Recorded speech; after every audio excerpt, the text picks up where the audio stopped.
Hi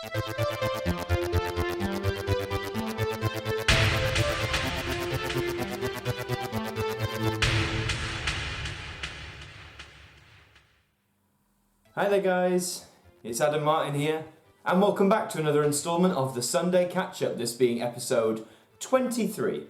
And before we get into your questions, we're going to do the usual weekly recap. So, on Tuesday we dropped the latest episode of the Now Review, and that episode was Now That's What I Call Classic Soul, which is one of my favourite genres. A lot of great 60s music, a lot of great Motown music. So if you're a fan of those sort of genres, please do check that out. The following day on the Wednesday, we had the latest in video SCARIES, which focused on fire public information films. Now, sadly, this video was hit with the infamous YouTube yellow $sign. Apparently, it's not suitable for all advertisers. I can't think why.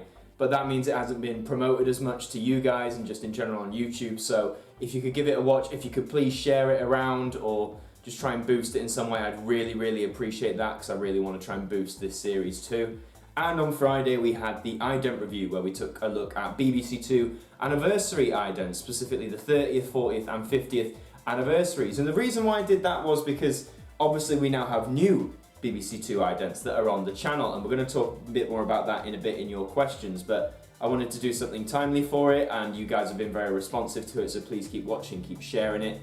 And now of course the Sunday Catch-Up is here and it is time for your questions.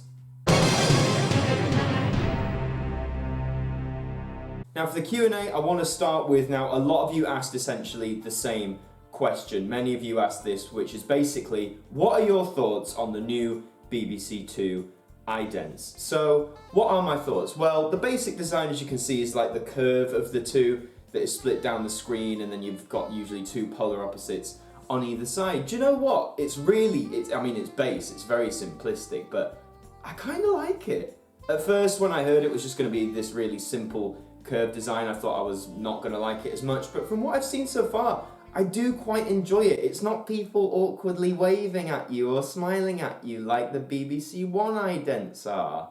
But that's the thing, they're just really cool little quirky designs. So my general consensus is yes, I do like them. I want to see how they expand in the future years, what new additions we get. I think we've got about 15 or 16 base ones to go off at the start, which is pretty decent for the BBC. But what I'm going to do is, I'm going to make next week's ident review about these new idents. Now, however, the BBC has a track record with their newer idents to hit YouTubers with copyright warnings or just blocking videos worldwide. So this is just what I'm going to say to you guys. I will make this ident review about these new BBC2 idents, but please be prepared that if it doesn't appear on Friday, it's because I've been hit with copyright or I've been hit with cease and desist, you know, stuff like that. So keep your eyes peeled for next Friday. I will try and get that video out, but if not, you know why. Alright, now we're going to have a look at some other questions. So first up we have Nicholas Botello, who says, what do you think of the new Millionaire mobile game that just came out? To be honest, I didn't even know a new one had come out. The problem I think with Millionaire video games in general is, obviously they come programmed with a certain amount of questions, right? Say it's anywhere from 500 to 1,000. And that's great and all, but if you play it a lot like I did with the old Millionaire apps, you know, 2011, 12, 13, you get the same questions coming up, and obviously you know the answer either because you know it or you've got it wrong and then you find out the answer. I know they have expansion packs with additional questions, etc, etc, but the thing is, I always think Millionaire mobile games are going to be limited. They will be limited in some capacity because everything will be asked at some point. Do you know what I mean? So I don't know how this new one's doing it, but I will try and check it out. Yvonne Okafor, who also asked if I like the new BBC2 idents, they also asked if I enjoyed the E4's new idents. I haven't actually seen them. I mean, you have provided a link to them, so I'll give them a very quick watch. Okay, so I've just had a look at the new one you've said, like the space station one. It seems pretty cool. Nice little design, but I never really watch E4, so my opinions aren't that strong, sadly. So Dexter Lover 2018 says, are you sad that PewDiePie has been beaten by tier series in subs? Well, last time I checked, had they? I mean, it was a few days ago, but I think PewDiePie was on 66 million, T-Series was on 62. It will be a shame because T-Series just seems to pump out sort of run-of-the-mill content every single day, multiple times a day. But they do have a huge audience. But I mean, I think because it's a company or, you know, there's no identifiable face as there is with PewDiePie, I think people will still see him as the king of YouTube. Moonwalker for Life says, do you like Bruno Mars? Yes, I do. I saw him in concert in 2011, I think it was. It was just when the Doo-Wops and Hooligan album had come out, so it was all the songs like Grenade, Just the Way You Are, Marry You, The Lazy Song. He was a really good performer. And 2, do you think he could be close to MJ? If you mean in talent, I mean, MJ stands on his own, but Bruno Mars has a lot of talent. And in terms of, what, as a friend? Probably, I can see the two getting on very well. They would have made a great collaboration as well. DJ Rodney says, have you watched a cartoon called Astro Boy on CBBC? I used to, you know. I know Astro Boy was originally an anime in the 60s, I think, back in Japan, but there was a version that aired on CBBC. I don't know when it was from. Probably a bit more updated. It definitely wasn't from the 60s, but yeah, it was a pretty cool show. It's the Grass Monster 17 says, do you miss Adam Martyn's favourite fan? Well, they haven't commented in about 12 or 13 weeks, so you know what? They've made their choice. SKS 2002 had a few questions as well. One being, can you make a video Scaries on Chris Morris's TV show named Jam? I've never heard of Jam, so I'm going to have to research it, but I'll give it a look, see if it's worth it. 2 of you heard of the CEX reprinting scams recently from YouTube channels like Top Hat Gaming Man. I have seen a bit of those, you know, about this CEX debacle. I do think it's wrong, because here's my stance. If you want to reprint labels, just like copy them off a printer and slide them in with your logo on the inside, fine. But if you do that, you cannot, at any cost, price the game or whatever it is at the rarity price that it goes for. Because people are paying because they think it's the real cover, but all they're getting, say, is the disc, which may be scratched anyway or whatever. Do you know what I mean?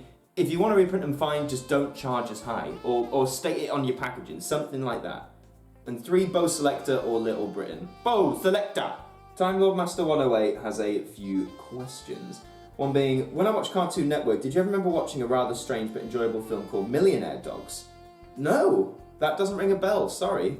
2, do you ever remember the TV show The Animals of Farthing Wood? Oh my god, yes. That was quite a dark show, wasn't it? I remember one of the animals, I think, drank petrol accidentally and nearly got poisoned. Of course, many died, some got shot. It was a very heavy show, and this was shown at like 7 AM in the morning, so it's pretty heavy. 3, have you ever seen the new trailer for Series 11 of Doctor Who? Yes, I love the new trailer. I love it looks really cinematic. I love the fact we still don't know that much. That just makes me even more excited. Just hearing Jodie speak in a lovely Yorkshire accent, I think she's going to be a fantastic Doctor. Set your calendars, Sunday the 7th, 6:45 PM. Joe W97, what happened to Adam Martyn's biggest fan? Why are you all so bothered? I do love it, I love that you're interested so much. I don't know where the biggest fan is. Why don't you start a campaign, #FindTheFan, find Adam Martyn's biggest fan and get him back. Luke Sheppy says, what was the most scary public information film you ever saw? From what I remember, it was an electricity one, but it wasn't the ones I mentioned in Video Scaries. So I was about 5 or 6, so this is 2001 too. It was a film pretty similar, you know, someone runs an electrical compound, accidentally touches, gets killed, but it was just so horrific. I mean, the ones in the video I showed were pretty horrific as well. Scramble59 says, will you bring back A Brief History? I do get asked this a lot. I do have plans, but when you work into a weekly video schedule plus an actual job and life, it becomes very difficult to set aside the time. What I'm going to actually ask is, I might ask you guys, would you prefer me having, say, 2 weeks off of regular uploading for one brief history video or not? That's really where we stand. Bernice Random says, thoughts on Incredibles 2 and which Disney Pixar movie is your favourite? I've already said my favourite Pixar is A Bug's Life. It's so underrated and so brilliant. Incredibles 2, for a sequel to the Incredibles, I think it was pretty good. I don't think it necessarily needed to take 14 years to make the film, but it's still a very enjoyable film, and it's one I'll own, but the first Incredibles is always going to be better. Daniel Scarlett has a few questions, saying, have you ever watched Robot Wars? I was never really that into it, but I've seen a few episodes. 2, have you watched the revived CBBC Raven Kids show? I knew it had been revived, but no, I actually haven't watched it. I don't know if it's any good, so I might have to check that out. 3, what is your favourite video you've made on YouTube? Probably my brief history on CFAX video, just because that took a lot of time, and I was actually really proud of it, of how it turned out. If you haven't watched it, go check it out. 4, what is your favourite pizza topping? Just cheese and tomato, really. 5, what do you prefer, going to see a film at the cinema or watch a film at home? I do like the convenience of watching a film at home, but for me, nothing will ever beat the experience of going to a cinema and seeing a film on the big screen. You can't beat it. Dr. Floyd03 has 2 questions. 1, what favourite episode from the 10th Doctor? Human Nature, The Family of Blood.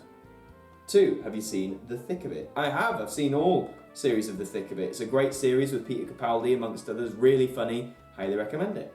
The Original Being says, if Doctor Who continued with more historicals, which time periods would you like to see next? I mean, I'm really fascinated with the 20th century. I know we've covered a lot of that, but maybe I'd want to see something in the Roaring 20s, the 1920s. And 2, have you watched the 90s sitcoms Men Behaving Badly and Game On? I haven't really. 90s sitcoms, for the most part, didn't really do anything for me. Bailey the Whovian says, do you collect Doctor Who Big Finish audios? Not really. I get the odd one, or I get them free with Doctor Who magazine when they do a special issue, but time, money. 2, do you collect other Doctor Who merchandise as well as just the DVDs? I do. I collect the complete history lineup from Hachette Paperworks. They're a great series of books detailing the making of every single story that's been made. They're fantastic. I collect the Doctor Men series, of course. Jodie Whittaker is going to get her own variant soon, which you'll probably expect a reading on this channel. But yeah, just odd little Doctor Who things. I'm a fan all around, so if I see a bit of merchandise that I like, I'll pick it up. Ninky 500 says, are you thinking of doing adverts on Video Scaries, like the Alton Towers ad for the Smiler? Adverts, yeah, they are contenders for Video Scaries, definitely. If they are scary. The Smiler one I do remember being a bit creepy, so we're going to get to adverts at some point, I think. Archie Bales Animations and Vlogs says, have you heard of these YouTubers from the UK? Chipflake, the Slow-Mo Guys, and Dave Hacks. I've heard of the Slow-Mo Guys. Dave Hacks and Chipflake, never heard of him. Sorry. 2, what year is your MacBook? This thing, to be honest, I have no idea. I got it for Christmas in 2015, but I know it's probably an older model. But it runs well. Sorry, I don't really know. Do you like IKEA? Yes, I love IKEA. It's a perfect day out. Take your friends and family to IKEA, get the Swedish meatballs. It's a great place to be. Itoji says, what about bananas on pizza? Why are you doing this? First, you ask me pepperoni, then you ask me bananas. You don't do stuff like that, man. Just not for me. You can do that if you want. And second, are games with celebrities on Millionaire better than with ordinary people? No. I always think watching the ordinary man or woman on a game show win some money is far more entertaining and engaging than watching a celebrity who probably doesn't need the money try and get it. I know they're doing it for a charity, but I think, especially with Millionaire, that takes out the whole appeal because you want to watch someone achieve and succeed and win some money. Charity, all for it, but especially if it's a celebrity, you just lose half the engagement. And Daud Khan says, what do you think about the old idents from the BBC from 1974 to 1993? That's quite a broad spectrum. In terms of BBC One, yeah, the blue and yellow mirrored globe thing they had going for ages, and then the computer originated world and the virtual globe. They're all fantastic idents. They carry the globe motif, and it's nice to see the small but at that time huge technological advancements. BBC Two, you had the striped bars, you had the computer 2, you had the boring white 2, and then obviously the personality 2s. More shifts in BBC Two, but I feel BBC Two back then was seen as more of the experimental channel. They could do more outlandish things. And finally, what do you think about the Tories? Oh dear me. Okay, I don't like divulging into politics much on this show. I'm a Labour supporter, that's all I'm going to say. I have my views, you have yours. I'd like to think we can all debate equally and coexist in harmony and not go at each other. But yeah, I'm a Labour supporter and that's all I'm going to say. And with that was all of your questions for this week. Thank you very much as always for commenting. Please leave your comments down below and I will answer them next week in the Sunday catch-up. So yeah, please watch the videos that come out this week, especially with things like Video Scaries, which could get the yellow dollar sign, and this week's ident review, which will be on the new BBC2 Idents if the BBC don't copyright me and try and get rid of the video. But until then, please like this video, share it around, subscribe to the channel, and until the next one, I will see you guys next time.